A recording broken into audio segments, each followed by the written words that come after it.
I know you're anxious to hear from Governor Henry McMaster. He does not need a lengthy introduction.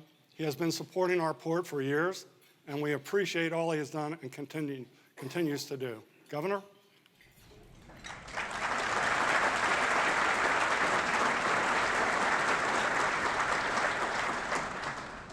I'll be brief. Thanks for the invitation.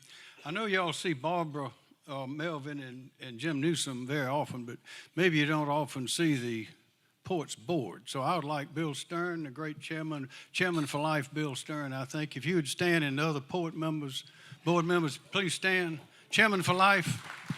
Here it is. There they are.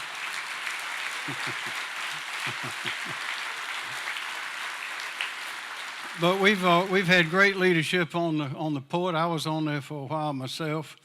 I'm waiting for Willie Jeffries' coach to give me some more jokes because I'm running out. But I do have a story I want to tell you about a plan, because it's clear that the port and all of you, this industry, this business, has a very good plan, seeing ahead. We know what we're doing, and we're doing it well. And the result is great success for South Carolina.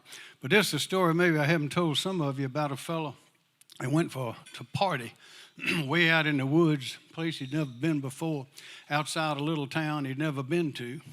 And he was out there with the boys, and turned out he says he was overserved. Y'all know what that's a euphemism. He was overserved. Somebody else's fault. Anyway, he woke up in the bushes in the morning, and he barefooted, didn't have his coat on, didn't know where he was, hardly see, stumbling along, bubble-eyed, walking down the little dirt road. There were several of them. He didn't know which one to take, so he took that one. And went on going down the road, came to a little creek with a little bridge on it, and as he crossed over, he looked down in the water, and on the edge of the little creek, the little stream, there were a bunch of people standing around the edge, looking at a man standing in the water about this deep. And he wondered what it was. About that time, the fellow standing in the water says, "Come on down, brother. Come on down." And they were doing a little singing. So he stumbled down there, and he got there, and that man grabbed him and put him in the water with him, and then dumped him under the water and pulled him up and said, "Brother, have you found Jesus?" He said, "What? No." He put him down there again, pulled him back up, shook him, said, "Brother, have you found Jesus?" He said, "No." He put him in there the third time, held him under for a long time, pulled him back up and said, "Brother, have you found Jesus?" He said, "No." "Are you sure this is where he fell in?" See, that man didn't have a plan. He didn't know where he'd been, didn't know where he was going. He didn't have a clue. But we do. And I have to tell you, our state is doing so well. You all have heard the expression when you were younger, probably, "Put your money where your mouth is." You say something, somebody says, "Put your money where your mouth is." That's a challenge. Well, we put our money where the money is in South Carolina. And in South Carolina, where's the money? The money's in the Port of Charleston with 2 inland ports. It's in I-26, 95, and 85, all which lead to this port here. And we're getting ready. One day we're going to have, not long, I-73 as well. We're putting hundreds of millions of dollars into broadband, into water and sewer, into education and law enforcement to keep the people safe. We're putting our money in things that produce safety, prosperity, and money, happiness, and work for our people. South Carolina's business is business. Make no mistake about it. We have 3 great pillars of strength. It's our economic prosperity, our education, and our environment. And they're all parts of the same thing. If one suffers, the other 2 won't pull us through. And what we're seeing happening with the port, with the vision, with the inspiration, with the work, with logistics, and we're going to be celebrating some more of that this afternoon. The port's business is right at the top. I think the economic impact on the port is $63.9 billion or something like that. We are entering an era of new prosperity for our state. It's coming along. Everybody wants to be in the sunshine. And we didn't close down during the pandemic like they did in other places. And that's just one more reason to come to South Carolina, to come to the sunny South. And I'd ask you finally to remember one thing. Remember how to spell port. how to spell money. What does it mean? How do you spell money? P-O-R-T. That's how you spell money. We're going to make it. We are entering great prosperity now, and you all are a great part of it. Thank you.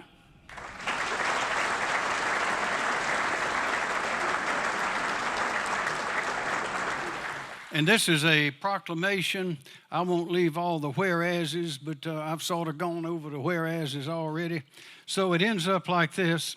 It says, this week, the South Carolina Low Country is hosting two significant port-related events, the annual State of the Port Address, hosted by the Propeller Club, and the annual South Carolina International Trade Conference. Now, therefore, I, Henry McMaster, Governor of the great state of South Carolina, do hereby proclaim October 17th through the 21st, 2022, as South Carolina Ports Week throughout the state, and encourage all South Carolinians to recognize our maritime and logistics community for working so hard to keep the supply chain fluid during the pandemic, for their success in making South Carolina globally competitive, and for the great impact the port has on our great state. Signed by me, Henry D. McMaster, your proud, happy governor, on behalf of 5.2 million proud, happy, successful South Carolinians. Thank you.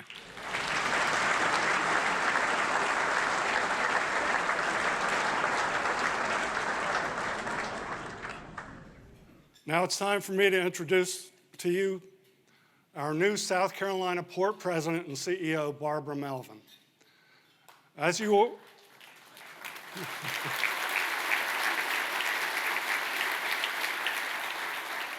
are aware, she took over from Jim Newsom, who is here today. Jim, we appreciate all you have done for the port, and glad you could make it today. Barbara joined the South Carolina Ports Authority in 1998 and has held several senior leadership positions. On July 1st this year, she became the 6th leader in the history of the port and the first woman to lead a top 10 U.S. operating container port.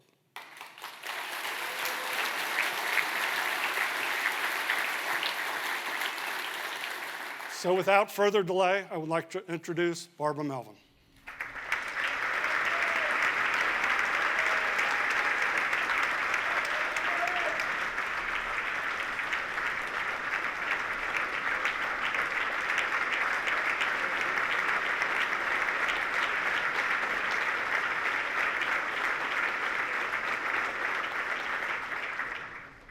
Thank you all so much for being here today.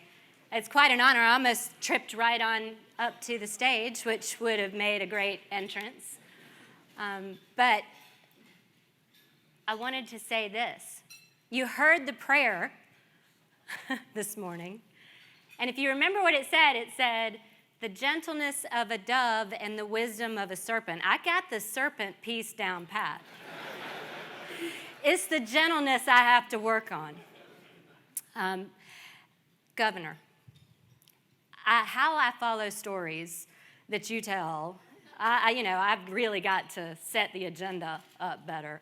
But I was speaking with Sarah Hazard before it started, and we were talking about that we needed a tagline for the state now that we are continuing to be the juggernaut for automotive.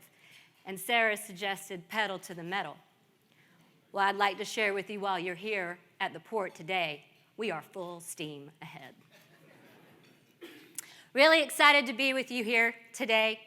Our maritime community, our customers, our community partners, all our federal, state, and local elected leaders. Thank you. It's truly an honor to give this address to, I believe, the largest crowd we have ever had. A special thank you to the Propeller Club and the sponsors for hosting this event. We owe our success to the maritime community. And also, Jim, we thank you for the 13 years that you selflessly gave to us, and you gave us a vision to come back from where we were and to boldly take our place at the table. Thank you.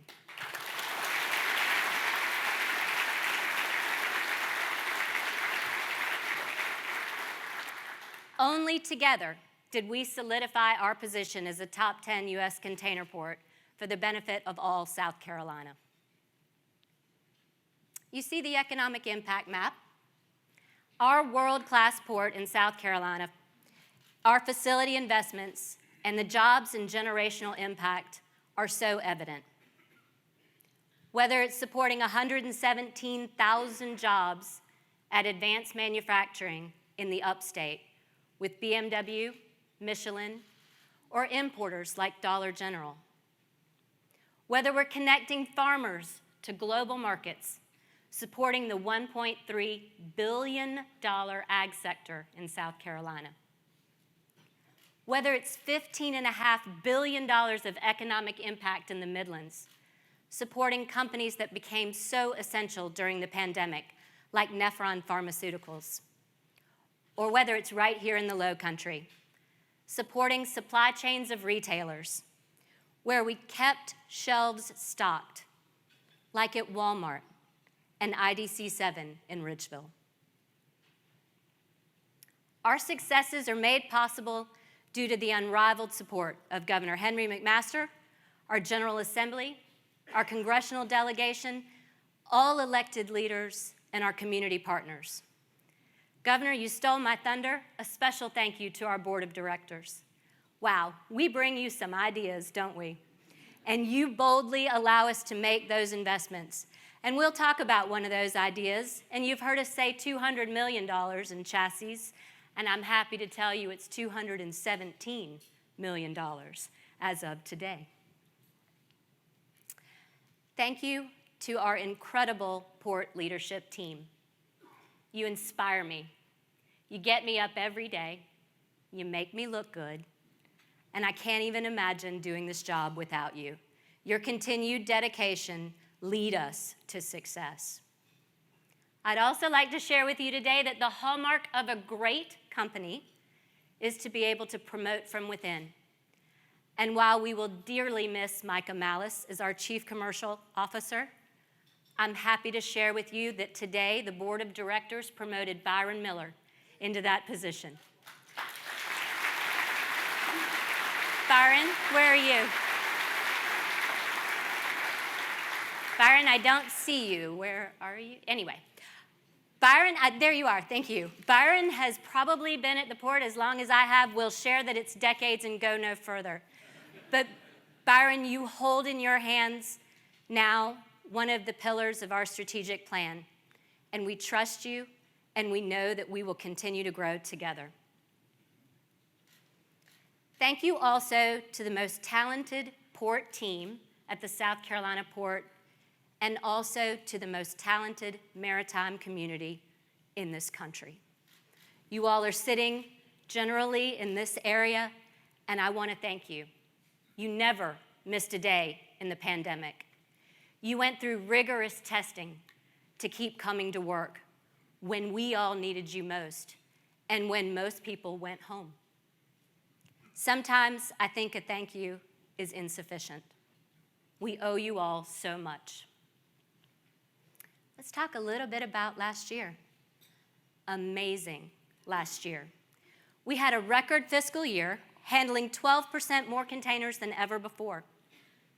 We set records 11 of 12 months. That just means we have something to strive for.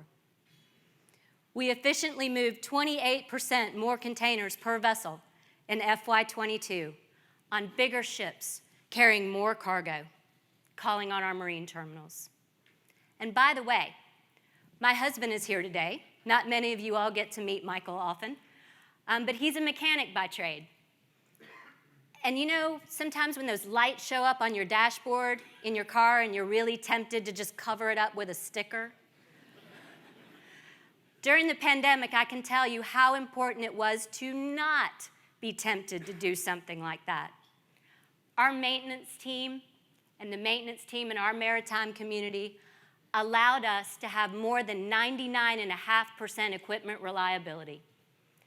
That's how important preventative maintenance is, because when you need it to work, we were working. Our cranes were down and our people were working. Our maritime community seamlessly handled record cargo while they were navigating tremendous disruptions that we all saw on the news in supply chains.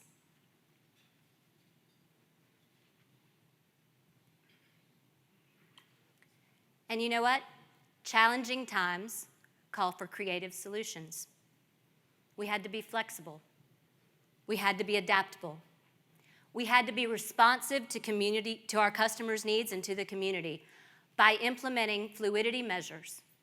Here's an ironic term for you if you were in healthcare. We called it terminal recovery.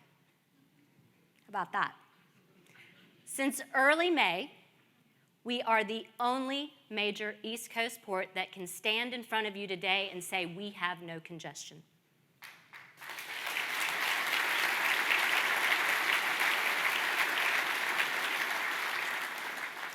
How did we do it? Well, first of all, we did it together. We implemented a chassis pool.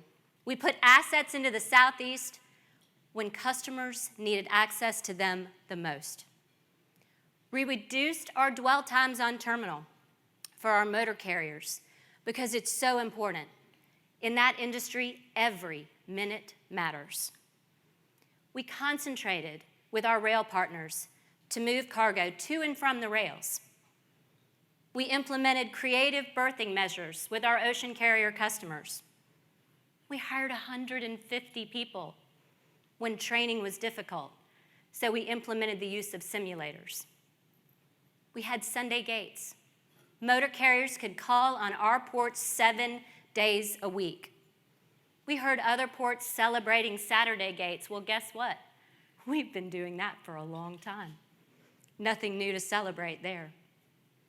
And we utilized our inland ports that were mentioned earlier. They were built for grounding. So when we moved cargo away from our marine terminals, we were able to take them off chassis and put them there closer to our customers.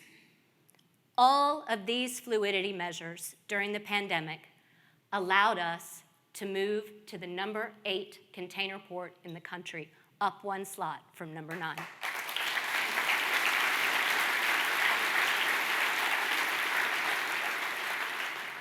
So it's always important to celebrate the victories, but I will share with you, we will not sit back. We will continue to boldly invest in our operations and our infrastructure. We will wildly care for our people, and we are determined to be more competitive than ever.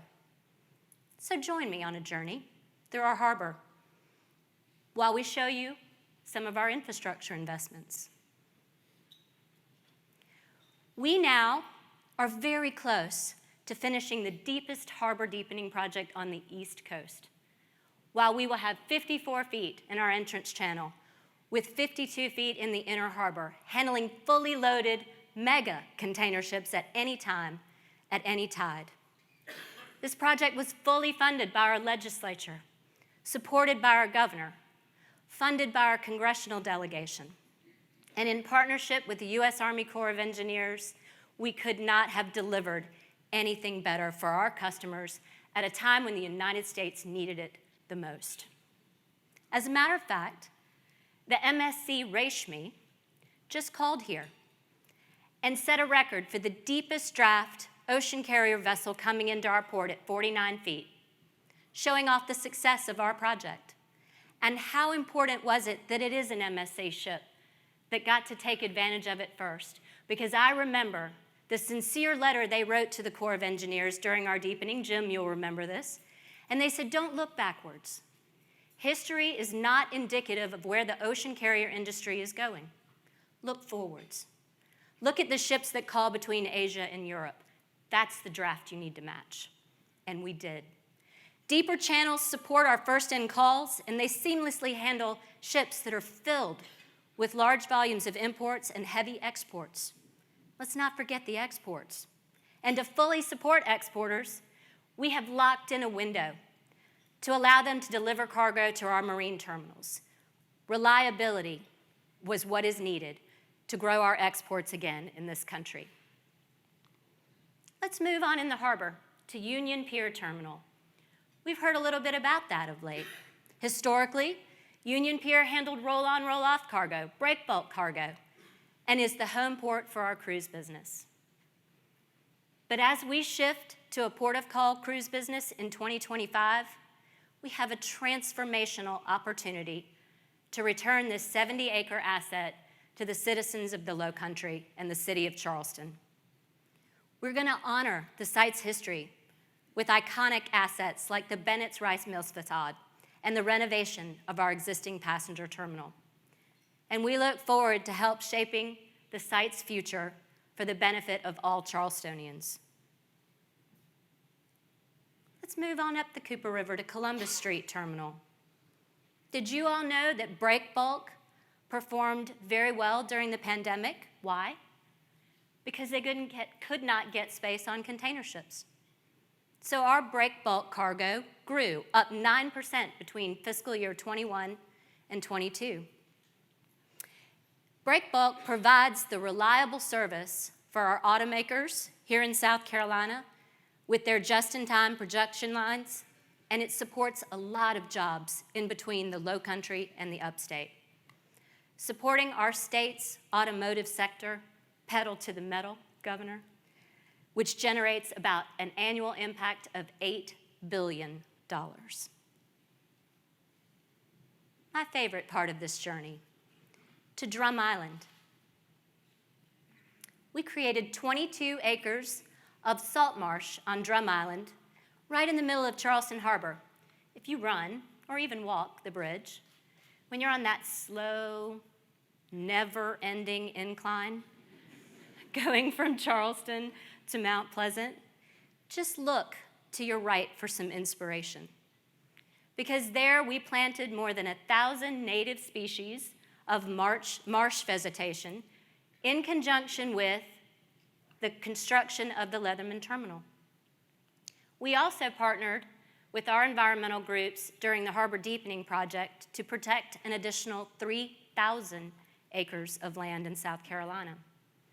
And we will continue to invest in hybrid cranes and electric trucks to support greener operations and support our mission of being the greenest port in the Southeast. We're going to come on across the harbor now to the Wando Terminal. Look at the Wando Terminal. My, how it has changed. We are celebrating 40 years of operations at the Wando Terminal. And I will tell you, the modernization of our infrastructure kicked off there with the purchase and delivery of 2 155-foot container cranes. And if anybody was at this party, it is still the best party we ever threw. But I will tell you that ZPMC Crane Services was a bit nervous when we said, hey, we're going to put off some fireworks during a party on a crane that we didn't yet own. Try that one with your group. But that modernization at Wando started a $2 billion capital plan that marched us in to the new era of large ships. And today, 1,555-foot tall cranes work there simultaneously, handling 3 14,000 TEU ships or greater, with 65 RTGs, rubber tire gantry cranes, and 15 of those are already hybrids. When all cranes are down at the Wando Terminal, together in the Maritime community, we have 1,085 people at work. That's nothing to sneeze at, ladies and gentlemen. And to further support, thank you. And we further support our customers with 2.4 million TEUs of capacity at the Wando Terminal.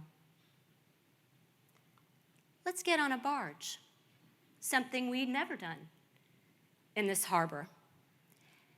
As we present a creative solution to complement trucking capacity in our market as more cargoes flow through the Port of Charleston, we will be implementing an inner harbor barge. Funded by our legislature and our governor at $150 million, we will construct barge berths at both the Wando Terminal and the Leatherman Terminal so as to not interrupt vessel operations. This offers an alternative way to move our cargo that will be on a designated marine highway. And this fully supports the Navy Base Intermodal Facility. Our barge journey lands at the Leatherman Terminal. And I'm going to take a personal moment to say I received a text this morning from Jean Leatherman. And she shared with me today that Hugh Leatherman would be with me. And I think that just means he's with all of us.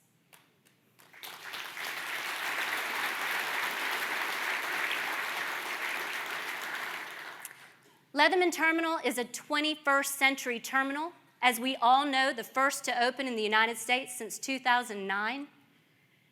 It handles the biggest ships, it's the most modern, and presents us with the most green operations. There were more than 6,300 miles of wick drains installed to consolidate that site, and more than 4 million tons of stone added to help us develop it as quickly as possible. Our berth there hosts 569-foot tall cranes that can easily work a 20,000 TEU vessel. We've simulated it. We know.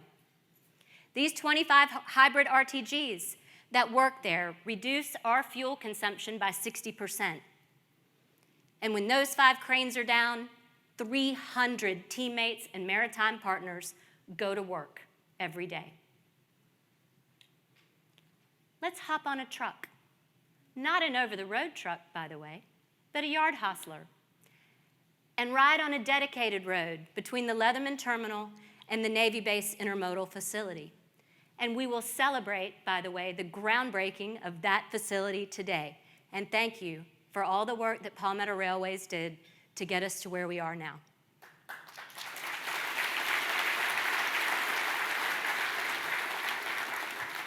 This new facility will offer additional fluidity and capacity in the Southeast and when supply chains need it most.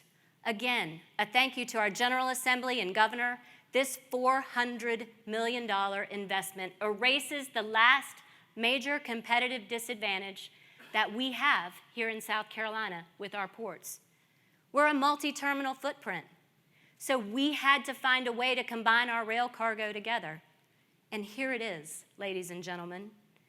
And in our partnership with Palmetto Railways, we will provide to our customers, CSX Railroads and Norfolk Southern Railroad, the ability to utilize this state-of-the-art facility, which will continue to enhance our rail competitiveness. It's how we grow, reaching more people, moving more cargo.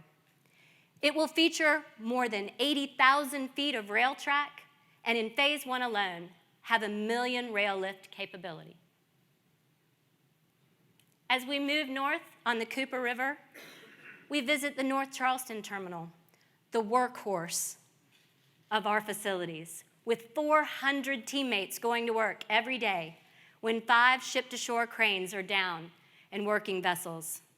We're always planning for the future. Hint, hint. And we will modernize this facility to support our customers' needs. As we work to increase capacity on Interstate 526, stay tuned, because North Charleston Terminal has the ability to be modernized just like Wando was, and we have the maritime community to support it. We're going to travel a little further in our state now to Dillon, South Carolina, where we have a rail-served inland port that personifies our economic development mission, bringing jobs and investment to an area of the state that needs us the most. We are connecting the PD and I-95 corridor to Charleston via CSX Rail. Inland Port Dillon supports the growth of importers like Harbor Freight Tools and is also a huge asset for exporters like Northwest Grains and C&M Hog Farm and International Paper. They need access to the global markets as well. And Inland Port Dillon alone supports 25,000 jobs in our state. Now travel with me to Greer, connecting the upstate and Charleston via the Norfolk Southern Rail. Inland Port Greer supports the supply chains of advanced manufacturers like BMW and Michelin. More than half of the port's economic impact occurs in the upstate, making a $33 billion economic impact and supporting 117,000 jobs. To accommodate continued growth, Inland Port Greer is already going through an expansion in year 9. Nearly 8,000 feet of track have been added to meet cargo demands through 2040, and our container yard expansion there increases our cargo capacity by more than 50%. Nice journey, huh? You'd think we could take a breath, but you can't. You can't take a breath. But we're going to transition a bit to our strategic priorities, because I think to know us, you have to know what we keep top of mind every day. Our excellent operations and our stellar maritime community enables us to continue to grow. We are proud to support job creation around the state with our dual mission of facilitating maritime commerce and economic development. And we created this strategic plan to ensure a successful path for all South Carolinians. Operational excellence is the cornerstone of everything we do.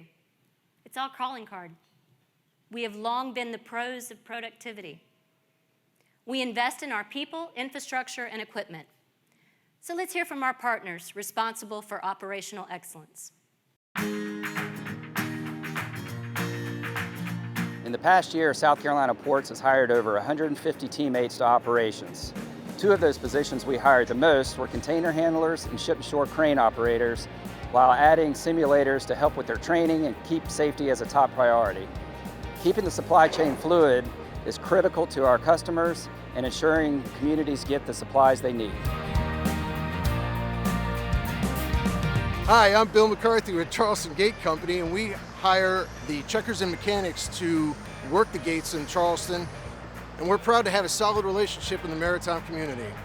Hi, I'm Lance McLaughlin, president of ILA Clerks and Checkers here in Charleston.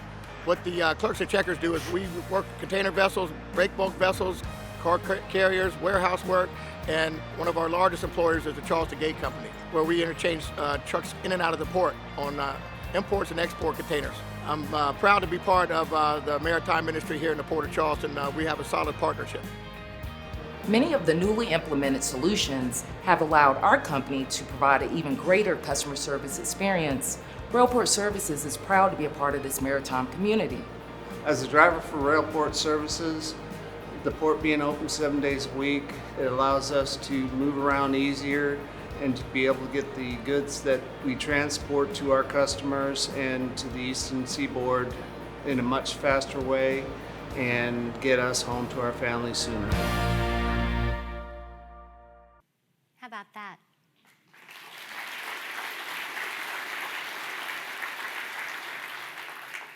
Our value proposition is to be the preferred port for our customers. And Charleston continues to demonstrate reliability, growing with retail and anchoring with manufacturing.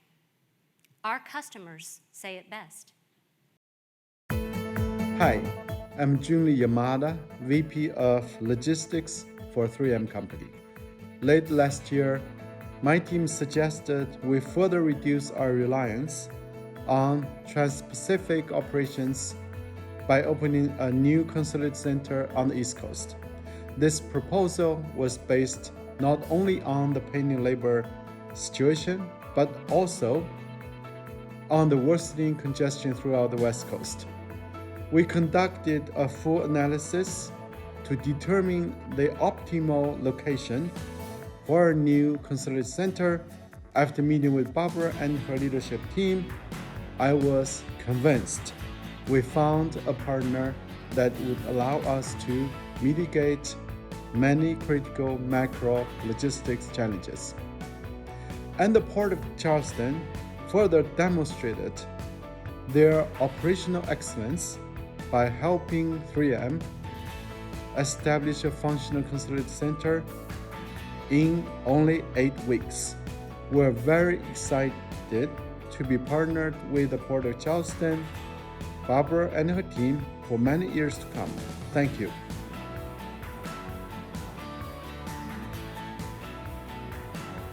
We're really grateful for our partnership with South Carolina Ports. Their expertise in world-class port operations made Charleston an ideal location to build our transload facility. This ensures that agricultural products can be exported to our customers around the world. Good day, everyone. Nice to be here today with you all in Charleston. My name is Diogo Lobo and I'm head of cold chain for Maersk. I want to start by saying the South Atlantic is one of the fast growing areas in the nation, and we see lots of business opportunities. Thanks to a competitive port that we can connect our logistics and services to all Maersk brands, including Sealand and Hamburg Süd. Charleston is an attractive high-growth port in need of more cold storage capacity, and this fits well with our integrated strategy. We're also super excited to see Barbara here today as the new CEO. It means a lot to Maersk to launch the new cold chain facility as you start your CEO journey. This is to show you confidence in you and in the Port of Charleston. Thank you so much. I'm George Powers with Tradeport Logistics, and I'd like to say that the major retailers that are our customers here in Charleston benefit greatly from the partnership that we enjoy with South Carolina ports. Our efficient and fluid operations drive speed to market, and we hope to have continued growth and continued partnership with the Port of Charleston. I'm Lou Kennedy, CEO of Nephron Pharmaceuticals in West Columbia. When the pandemic hit and others shut down, we ramped up production of life-saving medication. We would not have been able to do so without the amazing partners at our ports. Not only is Barbara Melvin a rock star friend and transformative leader for the port, she's an indispensable partner for businesses like ours. Thanks to the leadership of Barbara Melvin, we have been able to import critical supplies to help keep patients and families healthier and safe. Thank you, Barbara. Hi, I'm Matt Ennis, Vice President of Business Development here at Houston in the U.S. And on behalf of the entire organization, would like to express our appreciation and thanks for their support in helping us get our new operation up and running. We had a very short timeline to execute our project, and the team was incredibly supportive and made things as easy as they possibly could be when you're undergoing a project the scale of what we did. So we are excited to be in Charleston, certainly this year, and look forward to many years of success in that market as well. So thanks again. Hi, I'm James Carnwright with Twin Star Home. I'd like to first thank the South Carolina Port Authority for their partnership and dedication in the growth of our team, our Operator 3G distribution services, and our business. A little over 2 years ago, we identified Charleston as a strategic global gateway to build a world-class fulfillment network to support our customers and retailers. We started out as a 250,000 square foot warehouse, and we've now grown into 1.7 million square feet of space. And the continued commitment the Port Authority has given to our business and the 3G distribution services has been unparalleled. The supporting cast continues to invest in our presence here, and our growth continues to excel rapidly beyond our initial expectations. Once again, thank you for the interest and support of Twin Star Home, and look forward to many years of continued commitment. Hi, Lisa Montgomery. I lead our domestic transportation for Gap Inc. I just want to take a minute and review why we chose through the pandemic to go through the Port of Charleston. The network was pretty disruptive, so we took a look at different options, and we landed on the Port of Charleston because we believe that they leverage themselves as a growing and strategic port. They became a first port of call, which we found was very attractive for our network. It did allow us to eliminate some days in transit that we were experiencing before. We also believe that they have the same values that we do, and that is being customer-centric, have a sense of urgency, drive for results. They continue to show that today, and we enjoy our relationship and partnership with them. Thank you.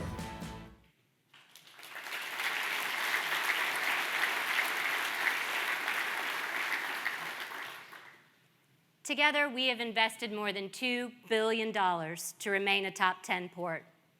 And our state has provided $550 million for the next generation of investments.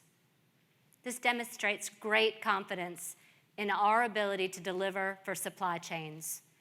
If you play poker, it's pretty much an all-in bet on the success of logistics and infrastructure for our port. So let's hear from our teammates who bring our infrastructure assets to life. With an investment of nearly $200 million, the SC Ports is pleased to announce the launch of our Smart Pool program with nearly 13,000 new chassis assets into the market. Over time, this will improve the reliability, the quality, and the availability of chassis for our customers and motor carriers. And with our two partners, Container Maintenance and ILA 1422A, their diligent efforts to inspect and repair and get these things on the street timely has been vital during such a critical time. And we here at Container Maintenance Corporation are proud to be involved in this initiative.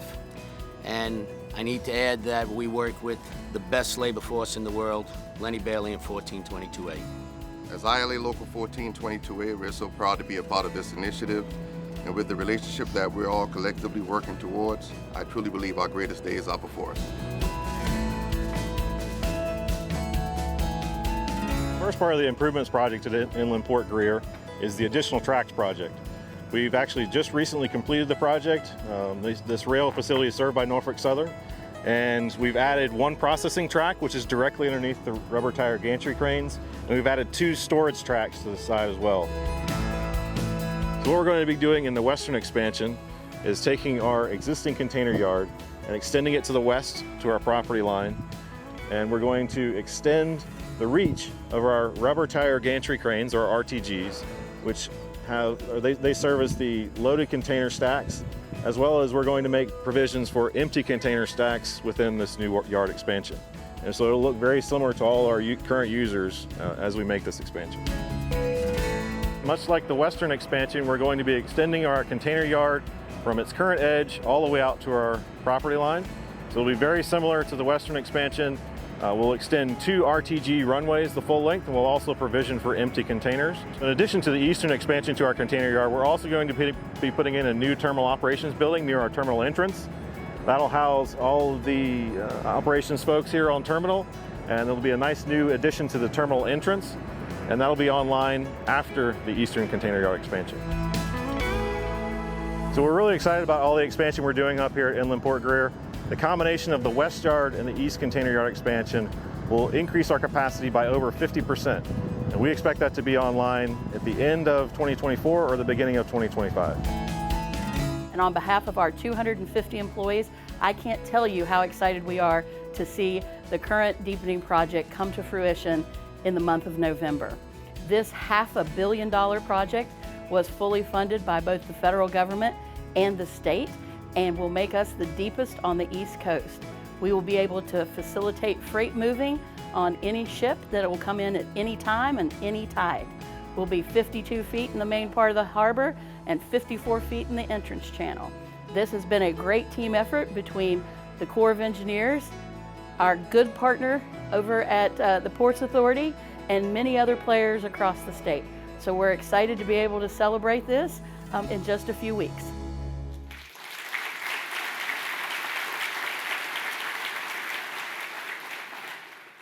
And last, but never least, our world-class maritime community.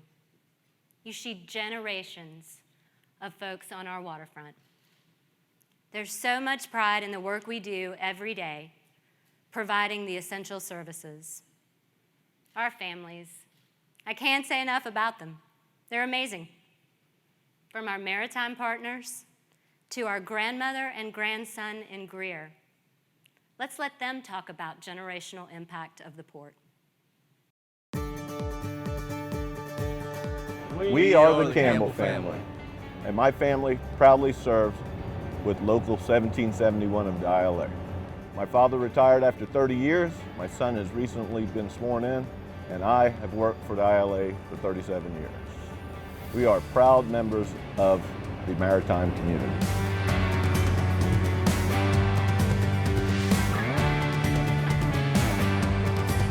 Good afternoon, I'm Charles Brave Jr., President of ILA Local 1422. I'm been on the waterfront now for 46 years, and I'm proud to be Partnership for Progress and a part of the team here at the Port of Charleston. Hi, I'm Alan Robb. I'm the president of the South Atlantic and Gulf Coast District International Longshoremen's Association, and just wanted to say that the ILA and the South Carolina Ports Authority have had an incredible relationship going back decades, and I am really looking forward to where we go in the future. I'm excited that Barbara's at the helm and look forward to working with her and continuing our partnership for progress as we move cargo together. I'm Dan Hall. I've worked on the Charleston waterfront for many years. I represent Charleston Stevedoring Service, and with them and our teammates with the ILA and the rest of the maritime community in the Port of Charleston. We try to ensure a safe and efficient operation day in, day out, in rain and shine. Hello, maritime community and Miss Barbara Melvin over at the State Port. My name is Benjamin Flowers Jr., and I'm the Vice President of ILA Local 1422. Next to me I have Yvette Flowers, Secretary Treasurer, Alan Rouse, Chairman of the Trustee Board, and our family. We represent 5 generations of longshoremen on the Charleston waterfront. We're excited to be working with the whole maritime community. We are ILA Strong, Team Charleston.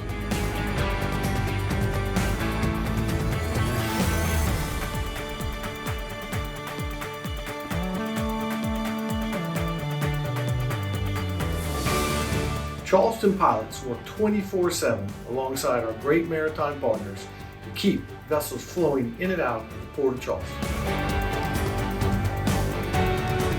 I'm John Archer with Moran Towing, and I've worked on the waterfront for 26 years. And I'm Steve Kicklider with McAllister Towing, and I've been on the water for 44 years. It takes a team to keep freight moving. And we enjoy working with our many partners in the maritime community.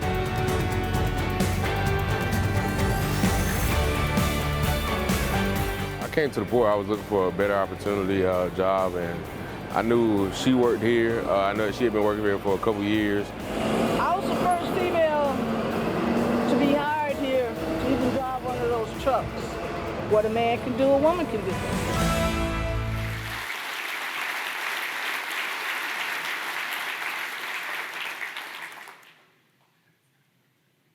With our eye to the future, we continue to invest in our capacity. Significant investment is required in order to stay competitive. And our investments, by the way, are not for the faint of heart. They begin with a B and end with an S. We will not sit idly by or ever be complacent. It's our job to make sure that investments keep happening. With our excellent operations, our modern infrastructure, our remarkable maritime community and port team, the people are truly our differentiator, and it allows us to know that more growth is on the horizon. With this talented workforce, we will achieve great things, and we will boldly step forward to create a brighter future and new opportunities for generations of South Carolinians to come. It's truly the dawn of a new day for South Carolina ports and our maritime partners. Thank you.